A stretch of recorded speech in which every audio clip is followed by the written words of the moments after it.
Este programa não é recomendado para menores de 12 anos.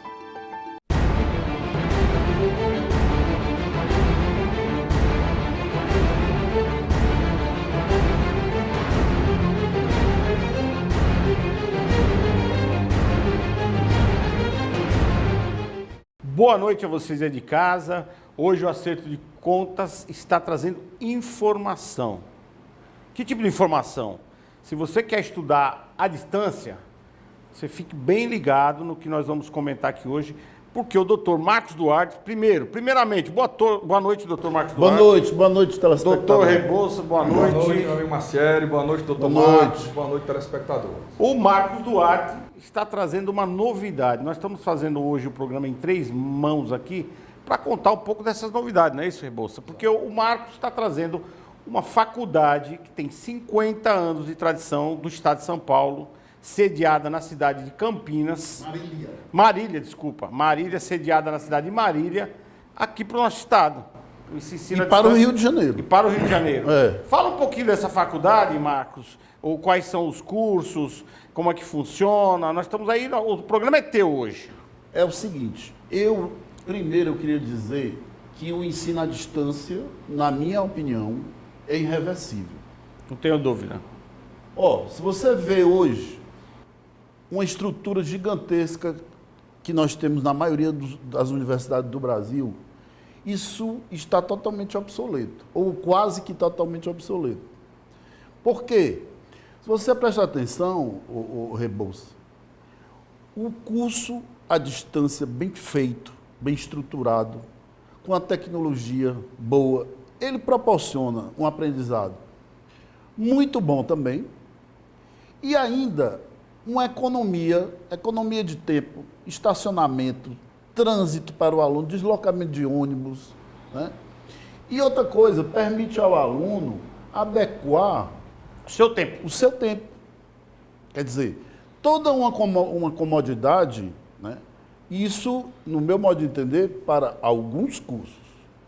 Outros não. Outros eu acredito, principalmente aqueles cursos que exigem laboratório, como, por exemplo, engenharia civil, engenharia eletrônica, medicina, né? Nós, inclusive, discutimos isso no último programa. Já foi discutido. Pois é. Então, assim, eu tive a felicidade... primeiro, eu gostaria de dizer que eu ensino desde os 18 anos de idade. Não sou um advogado professor, mas hoje sempre gostei de palestras, viajo o Brasil inteiro dando palestras, sempre gostei desse contato com o aluno. Aos 18 anos eu já era professor de Química Orgânica, de cursinho. Então, assim, a educação sempre foi uma paixão. Sempre gostei muito da educação. Fala um pouquinho dos cursos da faculdade. E aí eu tive a felicidade de encontrar o Centro Universitário de Marília. O Centro Universitário de Marília é uma universidade tradicionalíssima. Primeiro, Marília é um gigante do interior de São Paulo. É um dos gigantes, realmente. Uma cidade que colada com São Paulo. 400 quilômetros, mas assim, uma cidade muito progressista e tal. E é uma cidade universitária.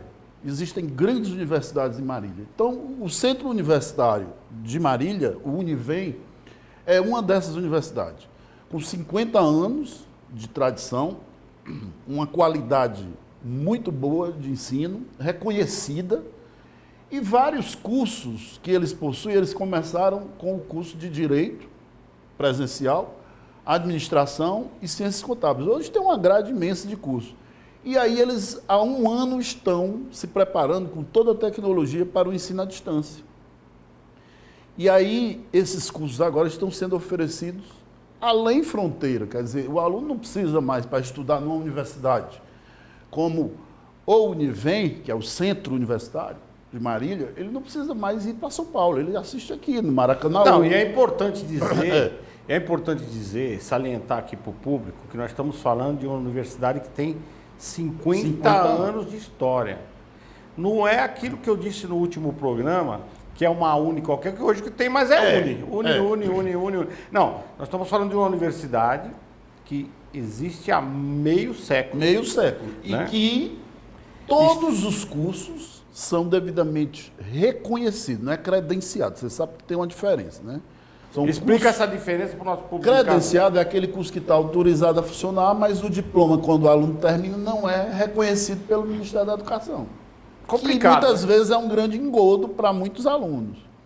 Então, os cursos do Univem, que são administração de empresa, ciências contábeis, a parte de tecnologia, a Univem é muito forte em tecnologia. Para você ter uma ideia, eles possuem empresas incubadoras, eles são incubadores de empresas de tecnologia. Por exemplo, PicPay, que é uma empresa famosa, começou lá. O Nu Pagamentos, essa empresa de banco digital, hoje, né? banco digital, começou lá. Existem, inclusive, empresas do Ceará lá iniciando, né? Então, o curso de administração de empresas é muito bom. A parte de tecnologia, gestão de produção. Tem um curso muito bom, porque tem também, além da graduação, tem os cursos de tecnólogo, que são de duração de 3 anos. A graduação é 4, né? Tecnólogo é 3 anos. Existem cursos, por exemplo, como gestão de recursos humanos, tecnologia da informação, que é a parte hoje de computação. Então, e estamos também já em fase de final de aprovação do curso de Direito. Do curso de Direito. Do curso de Direito, que será um dos primeiros do Brasil na modalidade totalmente EAD. EAD é ensino à distância, né? Então, o curso de Direito tem 50 anos. Grandes procuradores, promotores, juízes federais. Meio século.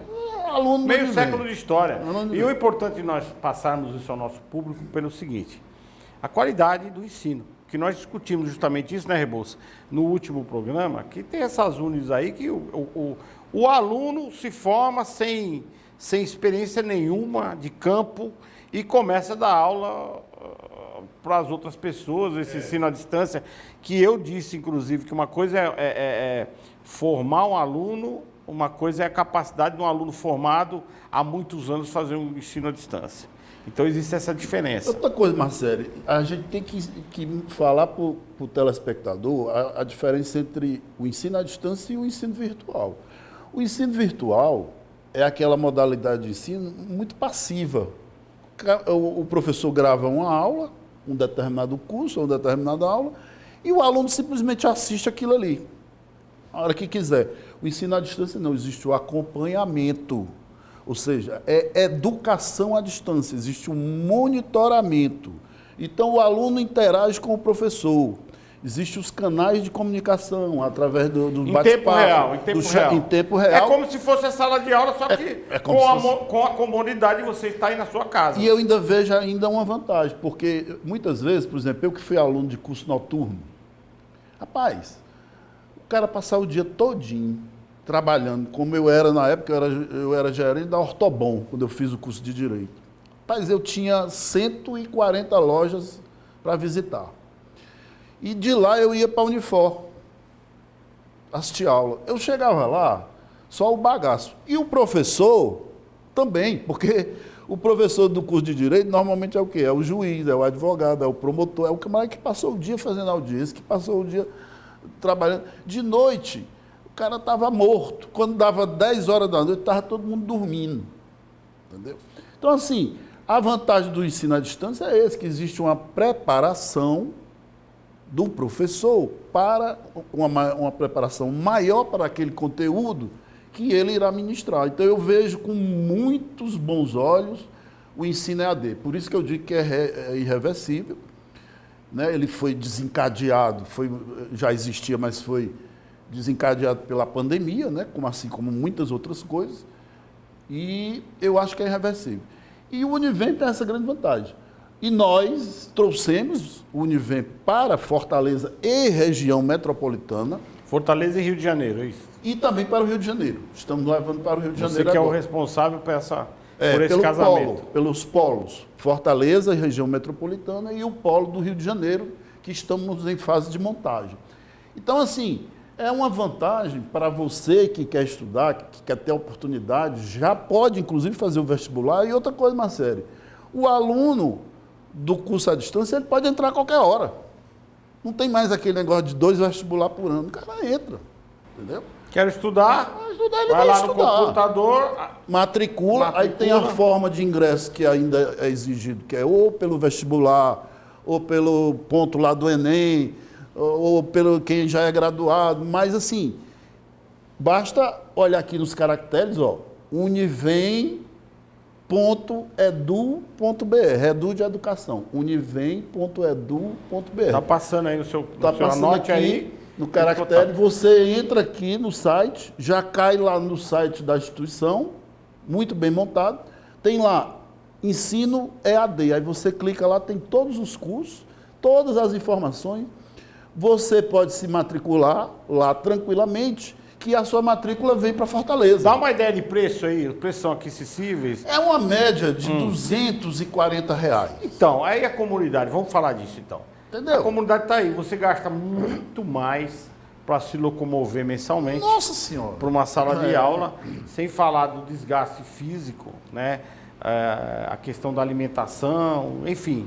Marcos, e como é a questão de avaliação dos alunos? As avaliações, ainda existe uma exigência do MEC que elas devem ser presenciais, né? Então, esse aluno que faz o curso EAD de uma faculdade de São Paulo, aqui em Fortaleza, no momento de prestar as provas, ele vai ter que viajar a São Paulo? Não. Ou vai ter um correspondente Aí aqui em temos, nós Fortaleza, somos o polo. onde vai ter uma sala de aula, Exatamente. com o supervisor, Computador, com o professor, pra poder orientador, para fazer a essa avaliação. prova. Essa informação é importante porque Então, assim, o aluno de Fortaleza, de Maranguape, de Caucaia, do Eusébio, Maracanaú, certo? Esses alunos cursam as disciplinas totalmente à distância e nas avaliações, não são todas, mas as avaliações mais importantes, ele poderá fazer, algumas ele faz virtualmente, dependendo do conteúdo, dependendo da característica. Isso é importante porque... E outras, Zé Bolso, só complementando, ele vai ao Polo Fortaleza, que nós estamos aqui no Centro Empresarial Iguatemi, ali ao lado do Iguatemi, tem lá uma sala, acesso para todo mundo, acesso para fácil. todo mundo, para o carro lá, ou se for de ônibus, para lá, uma vezinha, sei lá, em 6 meses o cara vai fazer 1 ou 2 provas. Isso é importantíssimo, porque o que nós temos que ter em mente é o seguinte, aqui nós estamos tratando, em última instância, de vidas. Sim. Por quê? Porque o advogado formado no EAD, ele vai cuidar de vidas, coisas reais das vidas das pessoas, desde causas simples a causas complexas, como um divórcio, como um homicídio de um ente querido, como uma acusação errada por estupro ou por homicídio. Então nós temos que ter a certeza que temos bons profissionais. Isso. Apesar de que a advocacia é das poucas profissões no Brasil aonde o público usuário tem uma garantia de um profissional com o mínimo de conhecimento. Porque para o bacharel em direito realmente se tornar advogado, ele tem que passar no exame nacional da ordem dos advogados. Isso não pode acabar nunca, ao contrário, isso tem que ser estendido a outros cursos. Se não me engano, o curso de contabilidade já tem a prova também do técnico CRC profissional para poder não ser só bacharel em contabilidade, mas para poder ser contador realmente. Isso é importantíssimo. Para você ter ideia, 80% dos inscritos no exame da ordem reprovam. Né? Para você ter ideia de como é importante de que você tenha um órgão de classe que penere ali por meio de conhecimento realmente de um exame, quem é que tem um mínimo de conhecimento. Para poder, o que não é nenhuma garantia de que a pessoa vai ser um bom advogado, porque para ser um bom advogado exige várias características, mas a partir daí você tem um mínimo necessário, de conhecimento ao menos, e depois o mercado seleciona. Mas teve uma... O mercado seleciona quem vai ou não sobreviver. Só aproveitando, ele levantou a bola aqui para eu chutar, o curso de Direito, nós estamos tendo um cuidado especial, nós, Univem. Por quê? Porque como é um curso de 50 anos e com muita tradição, nós estamos tendo um cuidado especial. Então, nós temos o núcleo de prática jurídica virtual. Nós desenvolvemos um sistema igual ao ESAGE. Entendi. Que é o ESAGE? O ESAGE é o sistema que o advogado, o juiz, o promotor e o processo tramita ali dentro. Tramita ali dentro. É o processo virtual. Então, nós desenvolvemos um sistema... Interessante isso. Chamado Evieira, porque o Evieira, que é o coordenador antigo do curso que faleceu. Sobrenome Vieira. Então, nós desenvolvemos um sistema virtual nos mesmos moldes. Que vai simular um processo. Excelente. Então, o aluno ele vai peticionar de casa e ele vai acompanhar o processo dele. O professor vai acompanhar a contestação, o recurso, o agravo de instrumento. Ou seja, ele vai pôr em prática na faculdade. Ele vai pôr em prática. Inclusive, esse sistema aí, Marcos, eu gostei muito, porque nós sabemos que hoje em dia, nas faculdades, inclusive as melhores particulares, a prática processual não prepara o aluno para a advocacia. Não prepara. Né? Nós nos deparamos, como saindo da faculdade de Direito, Marcelo, com a questão do C e o DVC. O C é como as coisas deveriam ser, e o DVC, como as coisas realmente são. Né? Inclusive, se me permite aqui o gancho, pensando exatamente nisso, eu estou preparando 2 cursos presenciais, no caso, porque o aluno do direito, o bacharel em direito e até mesmo o advogado, recém-egresso na advocacia por meio do exame de ordem, muitas vezes fica perdido. Eu tenho alunos meus da graduação de direito que até hoje me ligam. Até hoje me ligam e eu tenho o maior prazer em responder, em ajudar, porque eu fico feliz quando eu vejo um aluno que se formou, que optou por advogar, que passou no exame da ordem e que hoje labuta na advocacia. E aí, se ele tem uma dúvida, e eu fico feliz porque se ele me liga, é porque ele tem uma confiança em mim. Ele tem uma confiança em que eu vou passar uma informação clara e precisa e vou ajudar ele nessa prática diária. Então, eu estou formulando 2 cursos presenciais. Em breve estarei lançando. O primeiro dele é a advocacia na prática. Aonde voltado para o direito penal? Para todo direito. Todo direito. Todo direito. Né? A advocacia na prática, principalmente direito penal, direito de família, direito sucessório, direito civil. Principalmente nessas 4 áreas. Vai ser um curso onde o aluno que vai chegar, ele pode ser um acadêmico, ele pode ser um bacharel, ele pode ser um advogado que está tendo dificuldade, ele vai aprender desde a prática processual, nos moldes antigos, que eu já posso falar antigos, de presencialmente no fórum, de como ele pode se portar na audiência, o que falar, o que não falar, até o novo molde, como o Marcos bem disse, que eu também concordo com você, Marcos, é irreversível, que é essa questão virtual, né? Então ele vai aprender como fazer essa questão virtual desde o início do processo até a sentença, ou desde o início da defesa inicial até a sentença. Né? Então, nós vamos ter esse curso presencial e o outro curso, que é de suma importância, curso de oratória. Sim. Porque muita gente se forma, tem uma capacidade elevada de conhecimento do direito, realmente passa com louvor na prova da OAB, peticiona às vezes divinamente muito bem, peticiona muito bem, mas tem uma grande dificuldade de oratória. Tem uma grande dificuldade, por exemplo, de fazer uma sustentação oral. E agora vai piorar, né? Isso vai piorar, porque agora nós somos Brasil de todos.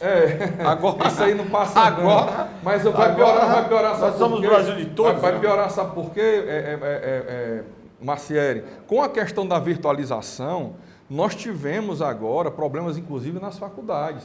Professores que conseguiam dar suas aulas presencialmente, mas quando teve que dar aula na frente de uma câmera, se embananou todo.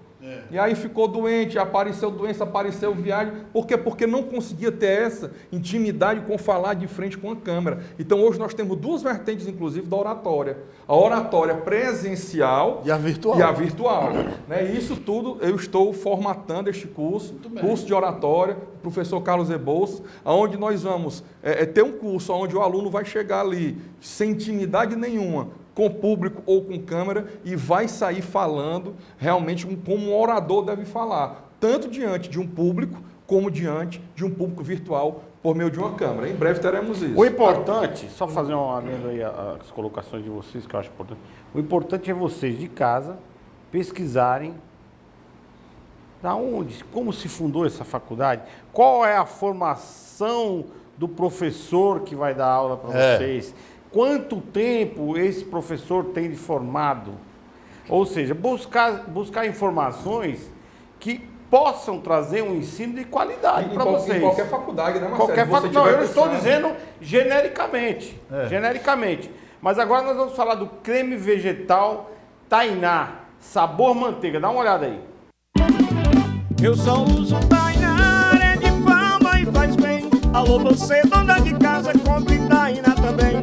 Se as outras são nota 10, Tainá é nota 100. Tainá, sabor manteiga, melhor que o Brasil tem. Tainá, presente nas melhores redes de supermercado do Brasil. Tainá, sabor manteiga, melhor que o Brasil tem. Então vocês viram aí, Tainá, melhor que A. entendeu? Mas voltando no tema aqui, chamando mais uma vez a atenção, pesquisem. Pesquisem se o curso é reconhecido pelos órgãos federais, pelo MEC. Pesquise quem vai levar essa aula, essa informação para você. Porque, na grande verdade, nós já discutimos isso aqui no programa também, que essa questão é o professor que forma o aluno. E ele forma da maneira que ele pensa. E se ele tem experiência, né, naquilo que é crucial para a formação, ele vai te passar. Se ele não tem, se ele acabou de se formar, ele não pode dar aula. Isso aí, Marcelo, que você está falando é de suma importância. Com certeza. Muitas vezes tem até aquele professor que formou-se, vou dar o exemplo do curso de Direito, formou-se em bacharel em Direito, passou na prova do OAB, nunca foi advogar, fez uma especialização, depois fez um mestrado, depois fez um doutorado. Aí a faculdade vai e coloca 70%, 80% dos professores, mestres e doutores. Isso não quer dizer, sabe o quê? Nada. Isso não quer dizer nada, porque se ele passou a vida toda na academia, fazendo graduação, especialização, mestrado, doutorado, e nunca colocou em prática, o que ele vai poder te ensinar é muito pouco. O que ele vai poder te ensinar, você pegando uma boa doutrina e lendo, você aprende muito mais. Eu quero ver educação da prática jurídica, da prática forense, certo? Por isso, daí a importância, eu tive essa vontade e ideia devido a me procurarem muitas vezes, Marcos. Tem advogados, colegas advogados, aqui eu não estou reclamando disso, ao contrário, eu me sinto orgulhoso quando me ligam, porque confiam em mim, para perguntar quanto cobram na causa. Não, professor, eu estou pegando uma causa assim, assim, assim. Quanto é que eu cobro? É uma dúvida muito básica para um profissional ter. Professor, o juiz despachou isso aqui, isso aqui. Qual o caminho que o senhor acha melhor aí? Eu fico muito alegre, respondo mesmo, digo o caminho e tudo. Mas por isso que eu tive essa ideia de colocar a prática, o curso da prática, para que todos possam fazer. Quando eu saí da universidade, que eu tenho outras graduações, quando eu saí do curso de Direito e eu fui advogar, eu não sabia o que era que eu ia fazer. E eu tive sorte, por quê? Porque eu tenho um grande amigo, lá do Sistema O Povo, do Jornal O Povo, que é o doutor Mauro Ferreira Salles, que é advogado do Jornal O Povo. E esse cara, eu ligava para ele e dizia, Mauro, como é assim? Como é que faz? E ele me ensinava pacientemente. Então, eu ia entrar na audiência, eu ligava para o Mauro no celular, ele me dizia, você vai, que é assim, assim, assim. Mas não é todo mundo que quer passar esse conhecimento. Que tem um padrinhamento desse. Não, e que tem a disponibilidade. E que tem a disponibilidade de ensinar, e que quer ajudar. Porque é muito chato. É muito chato. Eu não vou falar nome, então eu posso contar aqui uma história com H, de historicidade que aconteceu. Uma grande amiga, né, passou para promotora de justiça. Não foi aqui no Ceará, não, foi em outro estado. Ela é cearense, passou a promotora de justiça. Ela sabe que eu sempre fui apaixonado pelo direito penal, né, e já fiz mais de 300 júris. Isso já tem alguns anos, tem uns 5, 6 anos. Ela me telefonou e disse, Carlos, eu vou precisar da sua ajuda agora. Eu digo, o que foi? Eu vou fazer meu primeiro júri agora. Tu vai me orientar. Eu disse, tem problema não. Deixa o telefone ligado aí no Viva Voz para ouvir o que está acontecendo e eu vou escrevendo aqui para você o que é que você faz. Eu fiz o júri com ela.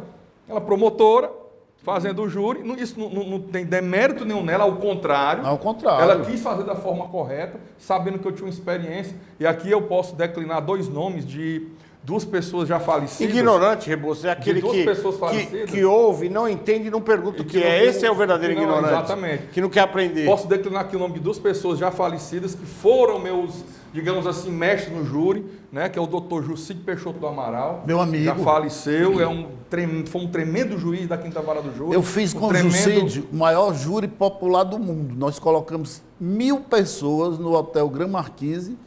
O Jucide era o juiz. Ele sempre gostou.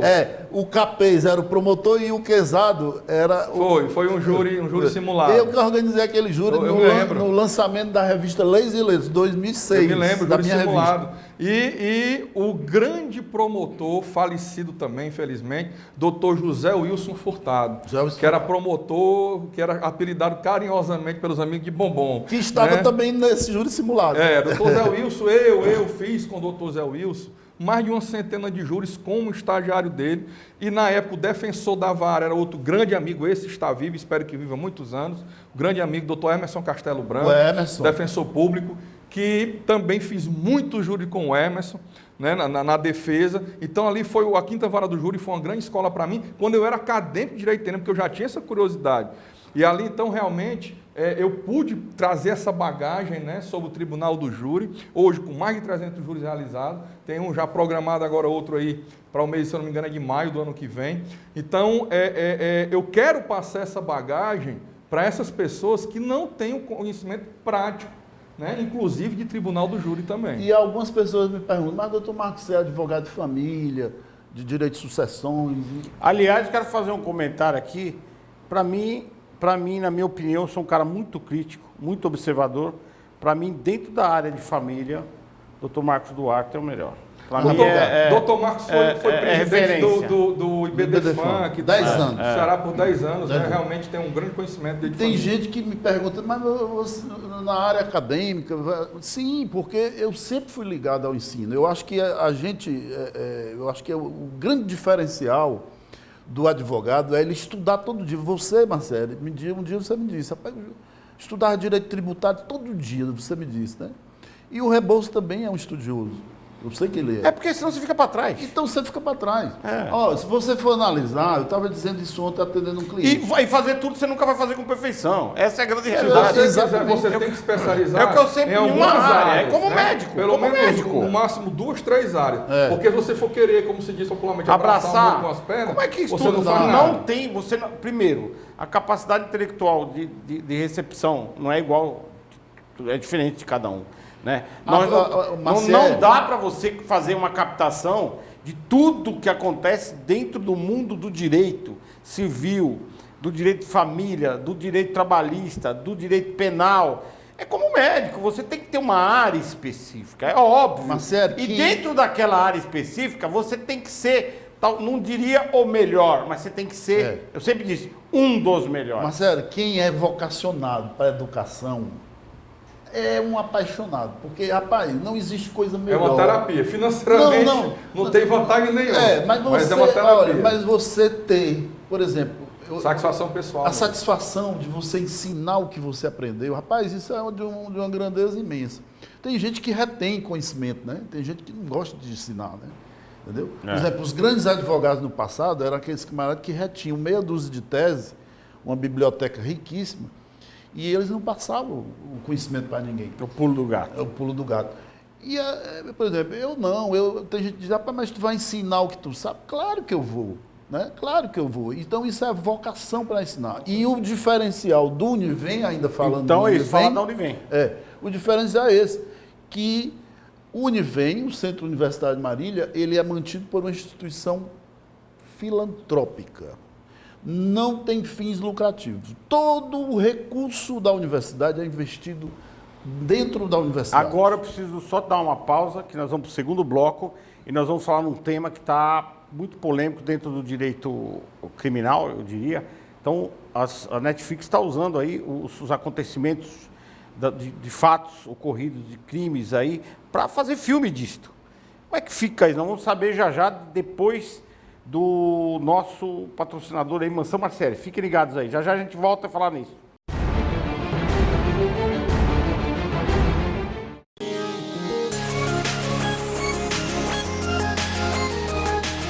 Quer passar um final de semana incrível, luxuoso e praticamente exclusivo aqui no Porto das Dunas? Então você precisa conhecer a Mansão Maciel. Gente, além de ser praticamente em frente ao Beach Park, você vai ter uma comodidade diferenciada. Porque aqui nessa linda e grande mansão são apenas 6 suítes.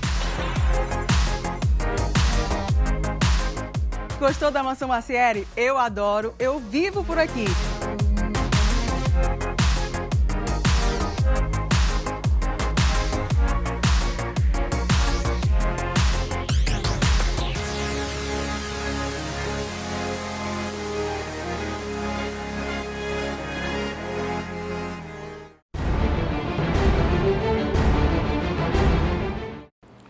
Então, voltando aqui, mais uma vez, reforçando, ensino à distância. Pesquise, busque informações para você ter um ensino de qualidade. Não importa se você está na sua casa, no seu escritório ou até na praia. Não importa o lugar que você esteja. Prestar atenção quem está falando, quem está dando a informação no ensino à distância e realmente pesquisar a qualidade da formação desta pessoa que está passando a aula. Isso é importante. Então, mais uma vez, a faculdade Univem de Marília está de parabéns por acreditar aqui no nosso estado, porque nós temos cabeças pensantes aqui no estado do Ceará. Eu sou paulista, mas eu sei que daqui tem muita gente que pensa bastante e que ganhando o mundo aí. Cearense hoje é um absurdo, né?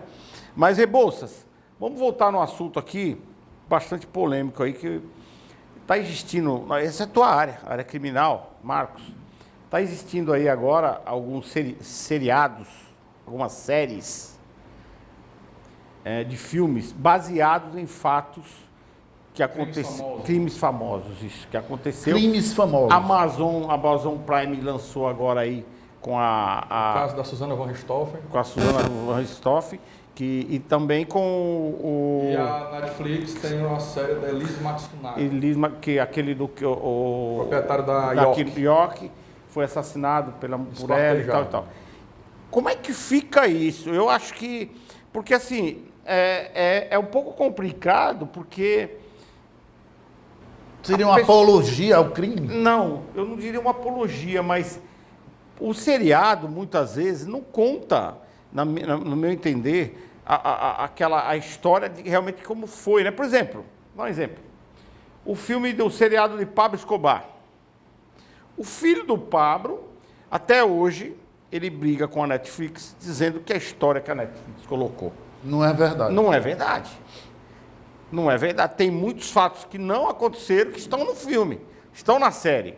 Por exemplo, que o meu pai mandou assassinar aquela mulher que não, eu assisti a série, tem um determinado período da série que ele se esconde na mata e ele pega a febre, você deve ter assistido, a amarela, e uma senhora trata dele, na hora que foi embora ele manda matar a mulher. Ele falou, isso nunca aconteceu, meu pai não tinha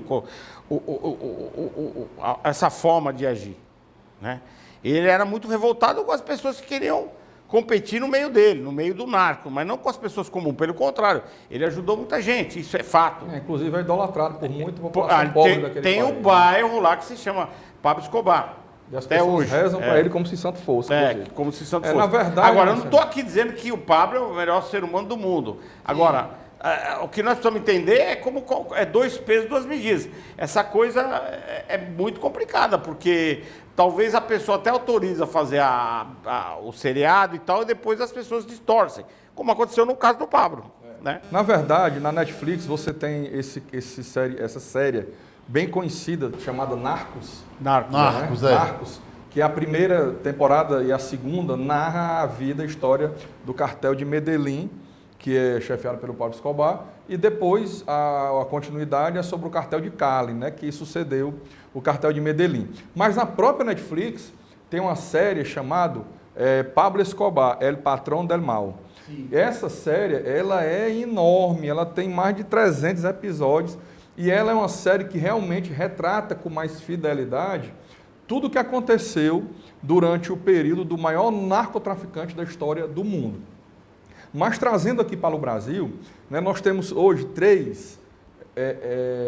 uma série, né, e 2 filmes. A série, salvo engano, está na Netflix, que é contando o caso da Elise Matsunaga, que era a garota de programa, que foi tirada da zona pelo proprietário herdeiro do milionário grupo York, né, que faz aí essas alimentações. E ela homicidou, né, esse rapaz, e depois, como uma maneira de tentar ocultar o crime, esquartejou o corpo, colocou em malas e levou para espalhar por uma floresta. É muito bem feito essa série.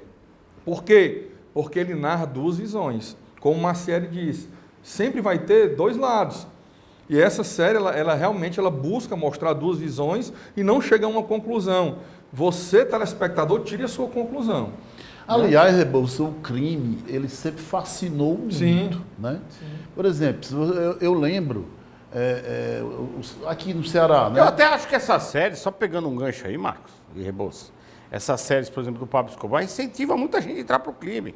Porque mostra, de certa forma, que o cara é grandioso, que é o cara...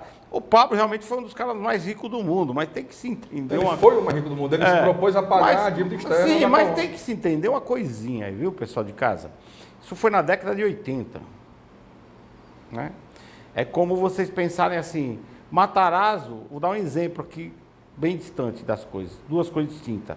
O de um empreendedor agora. Matarazzo, ele chegou a empreender, fazer, em um ano, 40 empresas.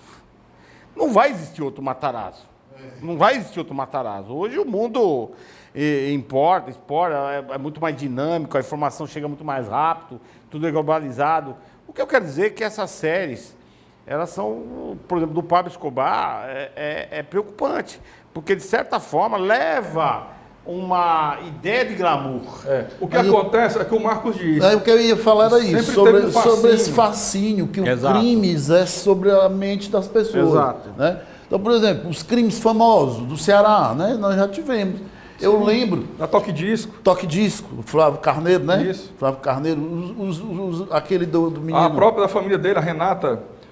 Era Renata Carneiro, né? É que... Eu lembro, o Rebouças, que você deve ter conhecido, eu não sei se vivo ainda é, eu lembro que eu, estudante, não de direito, mas de outra graduação, há muitos anos eu fui assistir um júri do Jurandir Porto. Sim, Jurandir Porto. Doutor Jurandir Porto.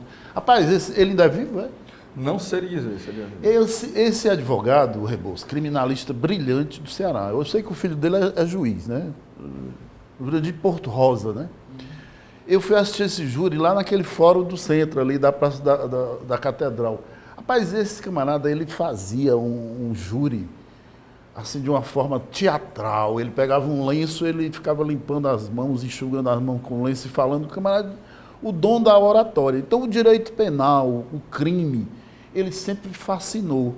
Daí, esse tema que esse interesse por essas coisas, esses crimes polêmicos. Eu lembro que eu trouxe aqui, alguns anos atrás, eu trouxe uma moça de São Paulo, chamada Ilana Casoy. Essa moça, ela é especialista. A Ilana, ela é, na verdade... Em crimes de serial killer. Entrar na mente do criminoso. Entrar na mente do criminoso. Inclusive, foi Ilana Casoy uma das responsáveis pela série da Netflix. Foi? Aliás, pois eu trouxe ela aqui. Ela me mandou um livro. Pois eu trouxe ela aqui. Ela me mandou um livro, né? Foi lá na época do caso dos Nardones, nós debatíamos muito no extinto Orkut, nós tínhamos um grupo... Sabe por que eu trouxe a Ilana? Do júri, e ela me mandou um livro dela para o meu escritório, onde o nome do livro é A Prova e a Testemunha, sobre o caso do Nardones, onde basicamente a condenação foi com base em prova testemunhal. Eu trouxe a Ilana aqui, sabe por quê?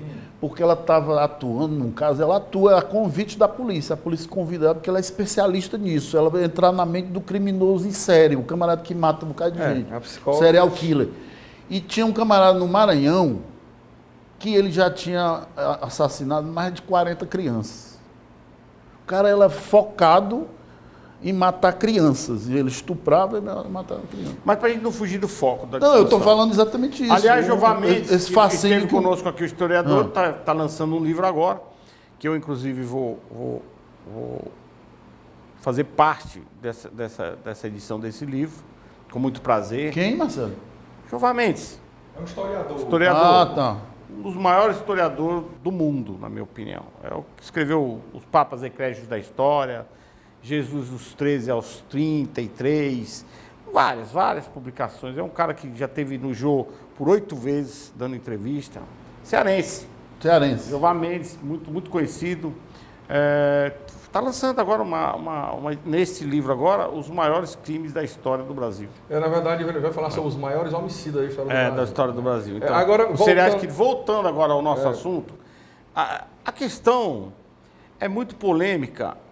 É legal você pegar e... Porque a pergunta é o seguinte, você para falar da minha vida, você tem que ter autorização, ponto. Não necessariamente. Não. Vamos lá. Deixa eu falar 2 pontos, Marcelo. Primeiro é o seguinte, o que gerou uma polêmica foi o seguinte, a glamorização de crimes famosos e não ser feito a mesma coisa, uma série, um filme, com pessoas heróicas, heroínas. Por exemplo, aquela professora de um colégio que incendiou e ela salvou várias crianças de uma creche. Maria Tereza de Calcutá, salvou várias, não, foi agora isso. Salvou várias mulheres, aqui no Brasil, salvou várias crianças de dentro da creche indo lá e pegando no incêndio e ela morreu queimada para salvar as crianças. Mas o que dá ibope não é isso não. O que dá Pronto, aí eu vou chegar onde aqui o Marcos falou. O interesse das pessoas é sobre essas grandes mentes criminosas. Que assim, na minha opinião, eu não vejo nenhum mal, no sentido de que, como diz a própria série, Pablo Escobar, o patrão do mal, ele começa dizendo o seguinte, todo episódio, quem não conhece a sua história está fadado a repeti-la. Então, realmente é interessante quando você assiste, por exemplo, o da Prime Video, que falou sobre o caso da Susana von Richthofen, e também a Ilana Casoy participou da produção. São 2 filmes. O primeiro é A Menina que Matou os Pais, que aí fala do mesmo crime, sobre a visão de Daniel Cravinhos, que era o namorado de Suzane, onde mostra que a Suzane que seria, entre aspas, o monstro da história. E o outro filme é O Menino que Matou Meus Pais, que aí já mostra o mesmo crime sobre a visão da Susana von Richthofen, que ela seria uma menina recatada de família e que realmente quem induziu tudo, quem manipulou tudo, foi o seu namorado, Daniel Cravinhos. Eu tenho uma pergunta para te fazer, você que é pastor, né, é um homem que estuda a palavra de Deus. E, assim, isso não é uma questão espiritual? Por exemplo, essas pessoas não têm Não, mas não vamos entrar nessa freio. Não, mas eu queria ouvir o Rebouça. Não, mas não vamos entrar nessa questão, que aí nós vamos começar a pregar aqui. Não vamos perder o foco. Não estou te cortando, Marcos, porque senão... Mas eu posso te responder outra coisa interessante. Mas vamos falar do... Eu posso te responder uma coisa interessante que sempre me perguntam. Sim, mas vamos falar da... Como é que você é crente e defende uma pessoa acusada de um crime? É uma pergunta recorrente. Aí é uma boa, vai. É uma pergunta, é dentro da coisa. É uma pergunta recorrente. Mas como é que você é crente e é um advogado criminalista? Olha, meu amigo, não é todo mundo que é acusado de um crime que é criminoso, não. Existem, claro que a grande maioria é culpado. É verdade. Mas o número de pessoas inocentes acusadas de crime é bem maior do que se imagina. E outra coisa, mesmo que uma pessoa seja culpada de um crime, veja, por exemplo, o pior dos crimes, o de homicídio. O crime de homicídio, você tem o homicídio simples, você tem o homicídio qualificado, você tem o homicídio culposo e você tem o homicídio sob o domínio de violenta emoção. Mas você São defenderia, 4 tipos de mas homicídio. Você defenderia o Pedrinho Matador, por exemplo? Com certeza. Para quê? Para que ele receba a condenação dele conforme a lei. Muitas vezes uma pessoa está sendo acusada de um crime de homicídio qualificado ou duplamente qualificado e com a acusação errada. Ele deveria responder por um crime de homicídio simples. Qual é a diferença disso? A pena de um crime de homicídio simples é de 6 a 20 anos.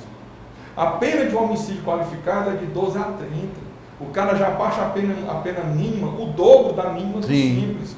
Então, muitas vezes, ou então a pessoa matou sob o domínio de violenta emoção, porque o homicídio é o único crime que ninguém pode dizer, eu jamais farei. Quando uma pessoa me diz isso, eu digo de um caso verídico de São Paulo. Não, e se você encontrasse no canavial uma filha sua de 15 anos sendo estuprada por um homem, e ele já tivesse arrancado 2 mamilos dela na dentada, e você pegasse no ato, o que é que você faria? Levava ele para a igreja. Então aí você teria aí um homicídio, o Ministério Público muito provavelmente poderia colocar um homicídio qualificado pelo motivo fútil, que é a vingança, e a defesa iria levar o quê? Primeiro, não crime, legítima defesa de terceiro. O pai defendeu a filha. Ou, no muito, se o crime já tinha acabado de ocorrer e ele estava em perseguição ao criminoso, um crime de homicídio sob o domínio de violenta emoção, que a pena é bem menor. Então, veja, não é porque eu sou crente em Cristo Jesus que agora eu vou deixar de exercitar o direito, a advocacia criminal. Não, são duas Sabe por quê? distintas. Porque agora tem um porém, eu trabalho com a minha consciência. Eu não vou chegar e mentir, inventar uma coisa. Quem tem que provar a culpa é a acusação. Quem tem que provar a culpa é o Ministério Público, que não tem nada de fiscal da lei no processo penal. O Ministério Público no direito penal, ele é parte interessada, ele quer condenar. A verdade é essa. E a única tábua de salvação, mas é porque muitas vezes eles querem falar de fiscal da lei, não cabe. Então, inclusive tem uma aberração que é, quando você faz um pedido de liberdade, o juiz abre vista ao Ministério Público como parecer. Como é que eu vou pedir um parecer de quem acusa? De quem pediu a prisão? De quem pediu que a prisão fosse decretada? Isso é um erro do processo penal brasileiro. Então, o cidadão tem ao seu lado a sua única tábua de salvação no momento de uma acusação criminal, chama-se advogado de defesa. É tão importante, inclusive, que agora o ministro Gilmar Mendes, do STF, deu uma decisão que o defensor público não tem direito às mesmas prerrogativas do advogado. E eu achei correto. Por quê? Porque a própria Defensoria Pública vem lutando há anos para não ser vinculado ao AB, para não ser vinculado à advocacia, um órgão independente. E como as prerrogativas do advogado estão dispostas na lei federal, que é chamada de Estatuto da Advocacia, se eles não são ligados ao AB, é claro que eles não têm direito às prerrogativas do advogado. Então, Marcieri, finalizando essa pergunta que sempre me fazem, né? Dê a César o que é de César, dê a Deus o que é de Deus. Eu trabalho conforme a lei. Aquela pessoa cometeu o crime, o Ministério Público não logrou êxito em provar a sua culpa, eu vou exigir a sua absolvição. Aquela pessoa está sendo acusada de um crime, o Ministério Público está pedindo um homicídio qualificado, duplamente qualificado, mas a prova dos autos mostra que foi um homicídio simples, eu vou lutar para que aquela pessoa seja condenada pelo homicídio simples e não pelo qualificado. Isso é importante a gente debater, porque justamente nós não temos pena de morte no Brasil, Marcos e Rebouça, justamente pelas injustiças. Seria terrível se tivesse. Na verdade... Tu acha, Rebouça? Seria terrível se tivesse. Eu não tenho a menor dúvida, porque veja bem... Seria terrível se tivesse. Já teve, né? Você sabe, o sargento Mota Coqueiro... Deixa eu só concluir aqui. Foi a última pessoa morta pelo Estado no Brasil. Fazem tempestade com um copo d'água, literalmente. Literalmente. Há exageros de acusações do Ministério Público. Com certeza. Leva para o lado pessoal. Não é feita uma análise mais profundo do fato. Eu fico preocupado. E teve uma melhora agora, Marcelo. E esse paternalismo é recorrente aí. Nós vemos todos os dias injustiças de policiais. Agora mesmo foi preso aí 17 policiais ou mais, não sei, portanto preciso puxar a memória aqui, que eles sequestravam para extorquir os traficantes para extorquir. Mantinham sob cárcere privado até que viesse alguém lá ou da família, ou do grupo lá da facção pagar para poder liberar, pô. Como foi preso há cerca de 3 anos, toda uma delegacia, porque extorquia pessoas inocentes, a delegada de que se não pagassem, iriam ser indiciados pelo crime de tráfico de drogas. A delegada, inclusive, foi colocada, foi exonerada. Já agora, foi exonerada, foi julgada culpada e tal. Acharam 2 quilos, aqui no Ceará, acharam 2 quilos de cocaína na casa dela, 2018 por aí. Entendeu? Então, isso é um absurdo. Mas vamos voltar no assunto, que o tempo nosso tem pouco, nós temos mais 5 minutos para falar só. E agora eu quero falar do creme vegetal Tainá. Melhor no ar, sabor manteiga. Dá uma olhada aí.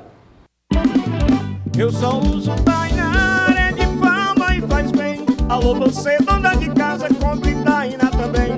Se as outras são nota 10, Tainá é nota 100. Tainá, sabor manteiga, melhor que o Brasil tem. Tainá, presente nas melhores redes de supermercado do Brasil. Tainá, sabor manteiga, melhor que o Brasil tem.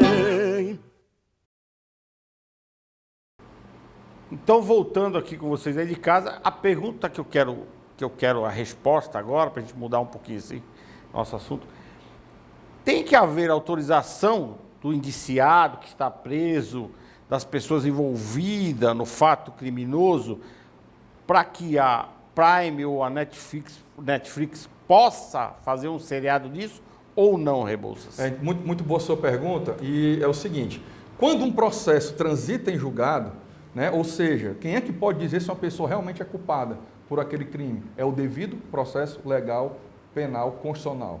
Quando a pessoa, o processo transitou em julgado, ali já deu a certeza da condenação, né? Já há a condenação, já há ali não tem mais o que mudar, não é necessária a autorização. É tanto que a Suzane von Richthofen tentou entrar na justiça para que não fossem feitos esses filmes. A Elise Matsunaga não. A Elise Matsunaga, inclusive, fez questão e participou ativamente da produção da série documental. Ela participa, fala. É muito interessante assistir essa série da Elise Matsunaga. É da Elise, está Eu creio que na Netflix. Salvo engano, está na Netflix. E agora estão cogitando fazer uma série ou um filme sobre o crime dos Nardones.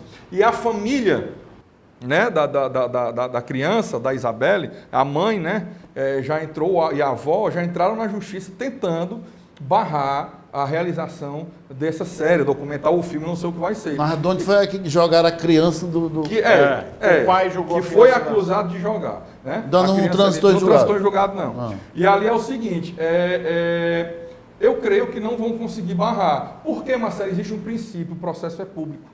Se o processo é público, o fato salvo aqueles casos onde é decretado o segredo de justiça, como processo de família, né? outros casos onde existe interesse de menor, nesses casos aí tem o segredo de justiça. Mas como o processo é público, como você mesmo acabou de falar, o fato é público. Então, se o fato é público, se eu posso ter direito ao processo e ler ele todo, porque é um filme. É inclusive uma máxima do direito, né? Quem pode o mais, pode o menos. Pode o menos. A preocupação é que os fatos, como podem ser distorcidos da realidade. É essa que é como acontece nos processos penais. Aí você vê pessoas... Mas sério, se for, daí na ficção... Mas é complicado. Mas é complicado para a imagem da pessoa. Aí sim, cabe um processo para mostrar que não foi, pedir uma reparação. Aí cabe. Eu estava assistindo agora... Nós temos fatos aí, olha, eu vi agora, quando foi? Essa semana, um garoto que ficou aí 45 dias preso, porque foi reconhecido num assalto, mas aí tem as imagens dele trabalhando numa pizzaria. Tem muito isso. Coitado. Quer dizer, tem muito há muita injustiça, mano. Tem muito isso. A arte imita a vida ou a vida imita a arte? Daí a importância do bom advogado criminalista, que vai provar que aquele seu Quando o cliente não Rebouças estava... debate esse assunto, em vários programas que ele faz, defendendo isto, por exemplo, eu vi um debate do Rebouças sobre o Nego do Borel. Onde o Rebouças disse o seguinte, peraí, não podemos acusar o cara. E realmente não podemos acusar o cara. A menina estava alcoolizada, mas ela levantou da cama dela, foi lá no edredom do cara, entrou lá no edredom do cara. Pô, aí não, o nego para quem tá bêbado, não é não. Aí, pô, só tem valor a palavra da...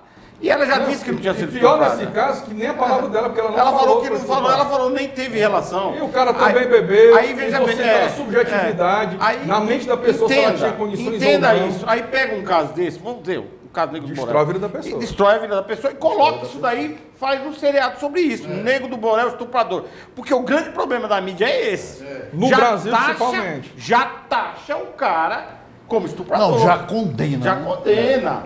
Então, quer dizer, é uma preocupação que... E nesse caso do Nego do Borel aí, o Rebouças, só para fazer uma afirmação melhor, a própria moça declarou, eu fui lá porque eu quis, deitei, não teve relação nenhuma. Ah, mas depois acharam um preservativo no edredom na cama dele. E daí?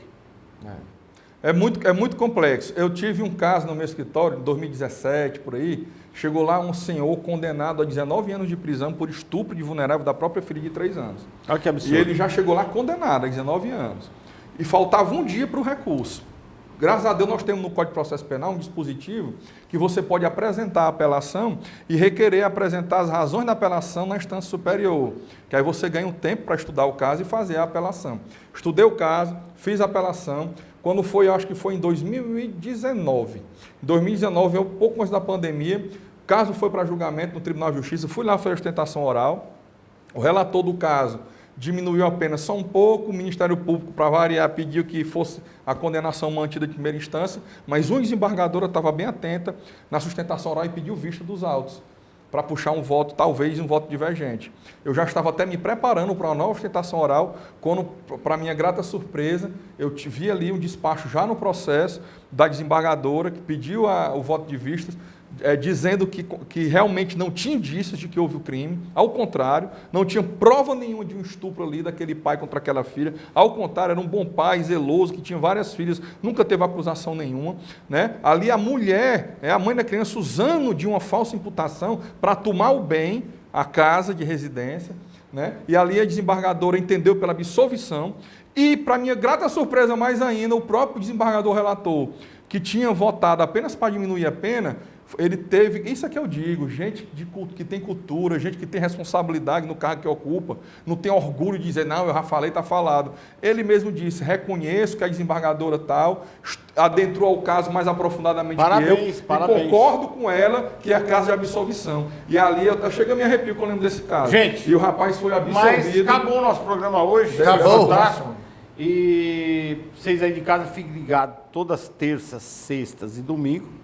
Terças e sextas às 20h30 e domingo reprise às 21 horas. Suas considerações, Marcos? Bom, obrigado. Lembro lá do Univem, você que quiser fazer a matrícula, univem.edu.br, vestibular, matricula no curso, faculdade de grande nível. Obrigado. E quem quiser separar, se aconselhar, falando sério, ver o que vai fazer com a sua vida íntima, com o parceiro, procura Dr. Marcos Duarte. Aí é com você, eu não posso falar. O Dr. Marcos Duarte está aí embaixo, no caracteres aí, o contato dele. Eu posso garantir para vocês que tem bom senso e qualidade.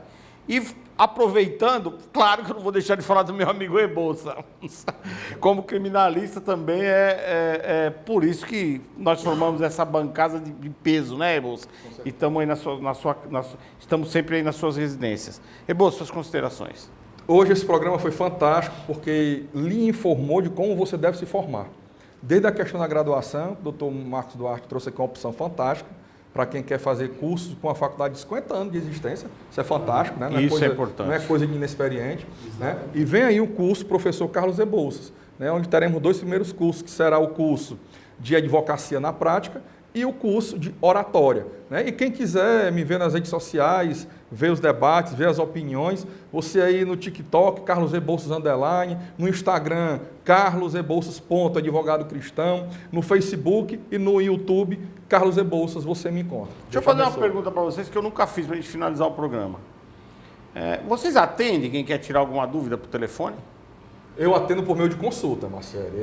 As pessoas me procuram, eu atendo as pessoas me procuram, eu encaminho para o WhatsApp do escritório, onde nós temos lá a senhora Juliana, que ela realmente faz essa marcação de consultas, né? E aí por meio de agendamento é feita uma marcação de consulta, porque não adianta tirar dúvida. Eu já disse aqui no programa anterior, desde quando eu comecei em 2001 a advogar, sempre cobrei consulta. O advogado, ele tem que cobrar consulta, ele tem que prestar... Tem que se valorizar. Não, e ele tem que prestar um serviço profissional. Sim. Porque é o trabalho dele e os honorários, inclusive, tem caráter alimentar. E não adianta você ligar para o advogado, eu queria tirar uma dúvida. A dúvida não vai resolver o seu problema. Não vai resolver. Você tem que ter uma consulta onde o advogado identifica o problema, diga o que tem que ser feito, como vai ser feito e quanto você vai gastar. Então, boa noite e um abraço e até o próximo programa.